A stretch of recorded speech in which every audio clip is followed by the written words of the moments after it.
مشروعا wuxuu soo bilowday muddo aad u fog tan iyo 2019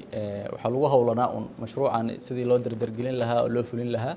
maanta ay noqotay inuu si rasmi ah loo daahfuro mashruucan maalinkii la diyaarinayay waxa lagu jiray xilli fatahaad oo lagu jiray waxyaabaha baahiyaha lagu beesgareeyay ama baahiyaha la qoray waxa kamid ah fatahaadaha meelaha ka jiray wuxuuna xoog saarayaa laba shay mashruucan waa daweynta xoolaha iyo xakameynta xanuunada xoolaha ku dhaca xakameynta waxay ka imaanaysaa cayayaanka gudbiya xanuunada xoolaha u gudbiyaan tusaale ahaan cayayaanka xanuunka markay xoolaha u gudbiyaan xoolaha kaliya kuma ekaan doono mararka qaarkood wuxuu u sii gudbin doonaa bani aadamka taasoo halis gelinaysa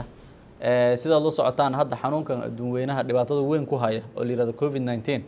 waxaa la sheegay inuu ka yimid xayawaan ama xoolo oo kibiliga ama fiidmeerta waxa la yiraahdo marka haddii xoolaha caafimaadkooda iyo xanaaneyntooda aan xoog la saareen waxay sababi karaysaa in xanuun xoolihi ay qaadaan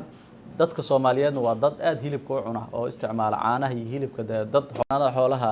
dhirta iyo daaqa dawlad goboleedka Jubbaland sharaf weyn ayay u tahay in maanta ay ku dhawaaqdo in barnaamijkii uu si toos ah u daahfuran yahay